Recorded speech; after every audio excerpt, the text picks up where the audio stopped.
Social Justice Issues by the Tiger Leaders, Jennifer Gatz, Candace Gay, Kyle Hannigan, and Dennis King.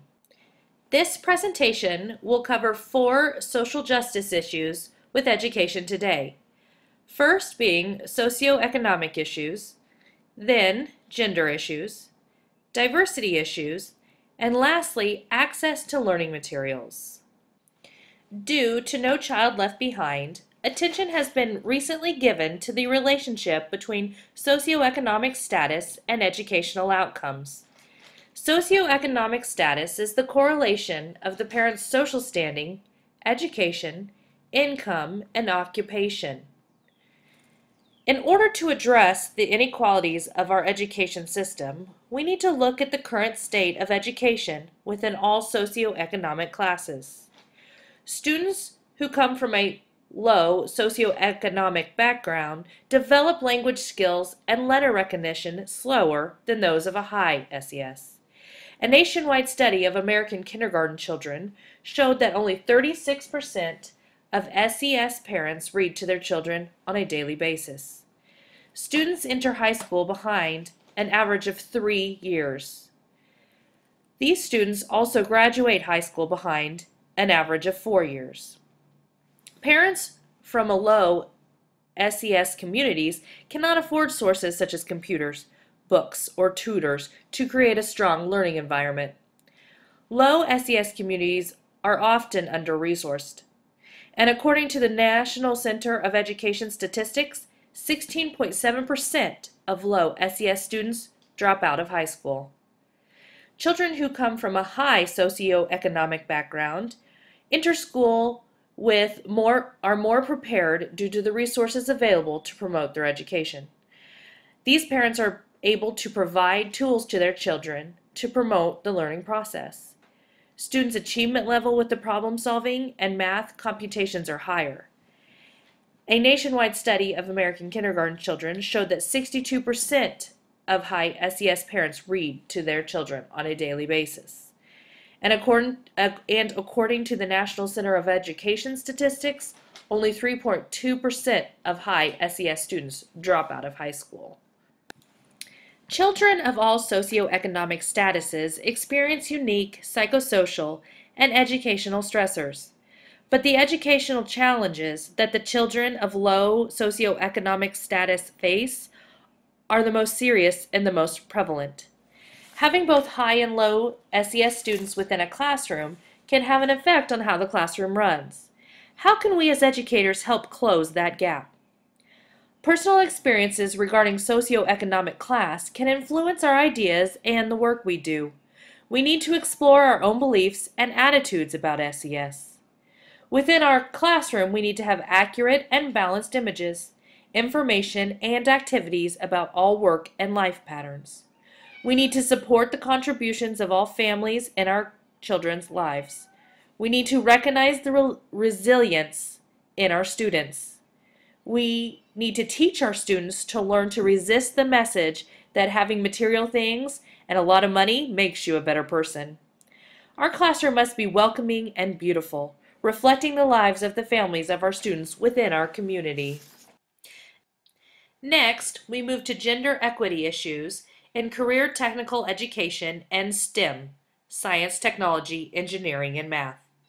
Traditionally, when people talk about Title IX of the Educational Amendments of 1972, they think of athletic programs for girls and women. Title IX addresses much more than just those programs that are in the spotlight. Title IX of the Educational Amendments of 1972 states, "No person in the United States shall, on the basis of sex, be excluded from participation in, be denied the benefits of, or be subjected to discrimination under any education, program, or activity receiving federal financial assistance." In the 30 years since that legislation has passed, the National Women's Law Center reports that the gender divide has barely narrowed at all in career and technical education. In schools, the Carl D. Perkins grants have included guidelines for including women and girls in their programs and activities over the years. The Carl Perkins requires states to meet specific targets regarding the enrollment and completion of non-traditional training. And if these guidelines are not met, states may lose their federal funding. U.S. Department of Commerce reports that only 1 in 7 engineers are females. Women have shown no growth in the STEM jobs since 2000. According to researchers, many bias such as classroom climate, stereotypes, and discriminant that lead to such disparities begin to affect girls as early as middle school. Title IX applies to much more than just sports. Girls and women are underserved in CTE and STEM. Research shows that gender bias exists in careers that girls are encouraged to go into from an early age. Evidence suggests that guidance counselors have a significant effect on career choices made by women and girls. That is why it is important for them to have appropriate training. The discrepancies in gender equality results in significant economic and social implications. So as principals, what do we do to help close the gap? We create mentor programs pairing students and female role models in non-traditional careers. We can provide exposure to non-traditional careers from an early age. We can remove materials that provide gender bias messages. We can provide professional development about gender bias, especially for guidance counselors. We can recognize the achievements of students, especially those in non-traditional activities. We can provide career exploration activities, and as always, we can treat students equally. Our next social justice issue we would like to discuss is race. Across the United States, there is an educational achievement gap between white students and non-white students. This achievement gap provides educators across the nation with information that non-white students are not receiving the quality of education in the classroom that white students receive. Kansas is a middle state, in that we have an average percentage gaps between races for math and reading compared to the rest of the nation. Unfortunately, there is no right answer for solving this problem, because each classroom and district will have a different set of circumstances to work with racially. There are some broad solution ideas that can, at the minimum, help start the movement for more equal education results across the country. The most important element in the solution is to attempt to eliminate all forms of discrimination. While extremely difficult to eradicate, discrimination can be one of the most detrimental influences on the achievement gap. A second important thought in the reduction of this gap involves the change in how teachers present outcomes. The interpretation of an outcome varies greatly depending on the student's race and background. Adjusting how these outcomes are conveyed can help alleviate the variation among students.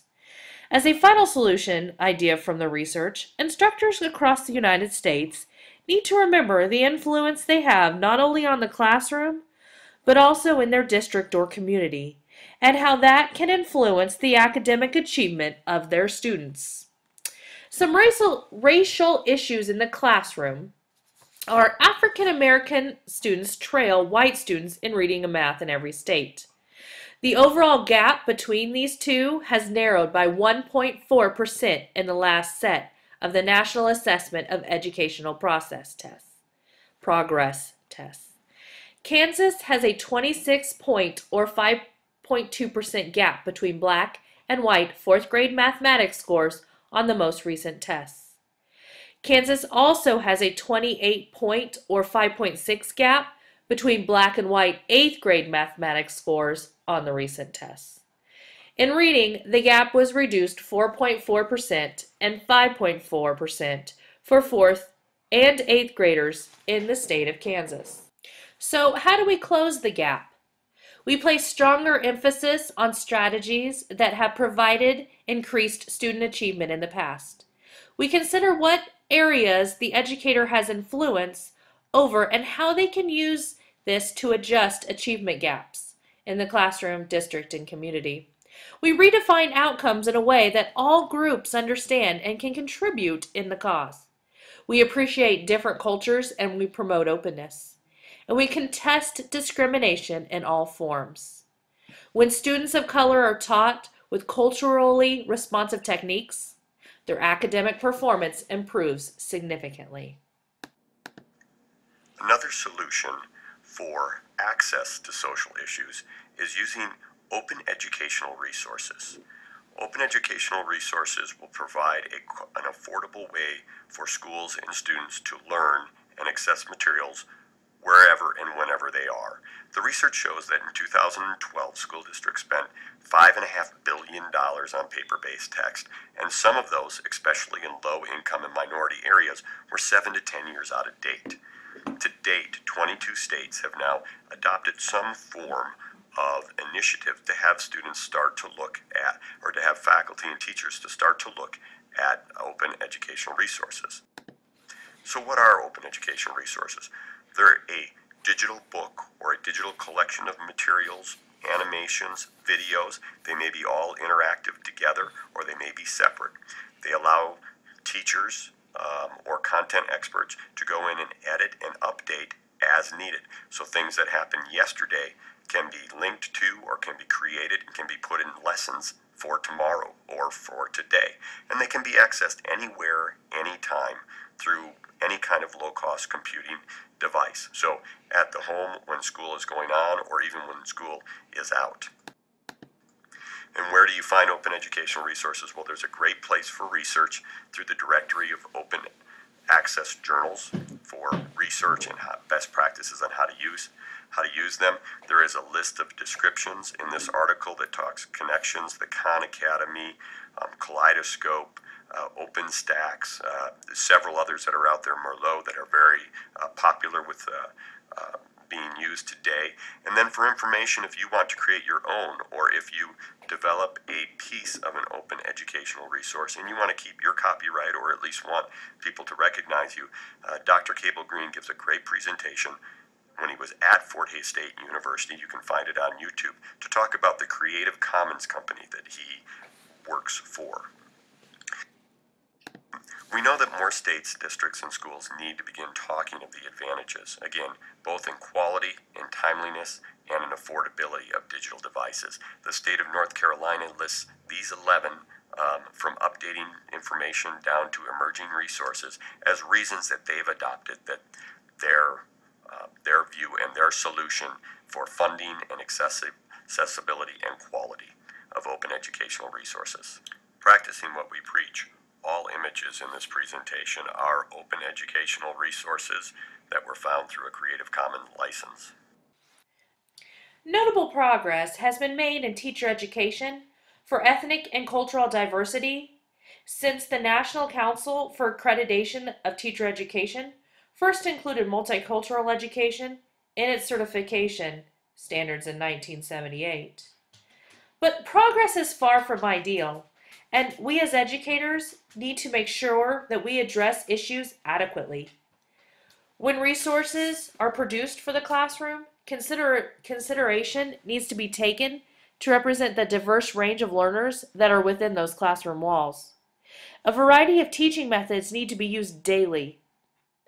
We need to make sure that assessment is fair and does not discriminate against any learner within that classroom.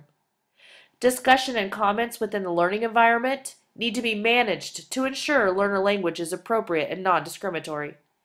And materials and topics need to be presented in a way that are sensitive to the equality and diversity within the classroom.